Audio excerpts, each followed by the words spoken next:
Change of അവർ thoughts attitude. ജീവിതത്തിൽ എവിടെയാണ് മാറ്റം വരുത്തേണ്ടത്? എവിടെയൊക്കെ ഇനി മുതൽ മാറ്റം വരുത്തണം? ടൈം പാഴാക്കി ഒഴുക്കിക്കളയാതെ ഇനി നടക്കാനുള്ള കാര്യങ്ങളിൽ എന്തൊക്കെയാണ് പാകപ്പെടുത്തേണ്ടത്? ഭംഗിയുള്ള കവിതയാക്കി പല കഴിഞ്ഞുപോയ കാവ്യസുന്ദരമായ കാഴ്ചപ്പാടിലൂടെയും നെഗറ്റീവ് ചിന്തയിൽ നിന്നും പോസിറ്റീവ് ചിന്തയിൽ കൂടി പോകുമ്പോൾ അവിടെ പുതിയ ചിന്തകളും മാറ്റം വരും. പ്രപഞ്ചശക്തിയുടെ സ്വീകാര്യത എങ്ങനെയാണ് നമ്മൾ സ്വീകരിക്കുന്നത് അതുപോലെ ഇരിക്കും. മുമ്പോട്ട് വെച്ച കാലുകൾ പിന്നോട്ട് വലിക്കുമെന്ന് തോന്നിത്തുടങ്ങിയാൽ അവിടെ നമ്മളോട് തന്നെ കുറ്റപ്പെടുത്തരുത്.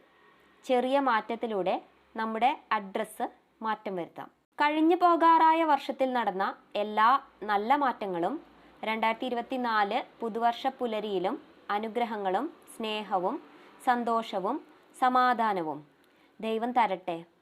നന്മയുടെ പ്രതീകമായി എല്ലാവർക്കും സ്നേഹം നിറഞ്ഞ അനുഗ്രഹങ്ങളും ഉണ്ടാവട്ടെ. ഐശ്വര്യവും സമ്പൽ സമൃദ്ധിയും എല്ലാവർക്കും നേരുന്നു. Thank you.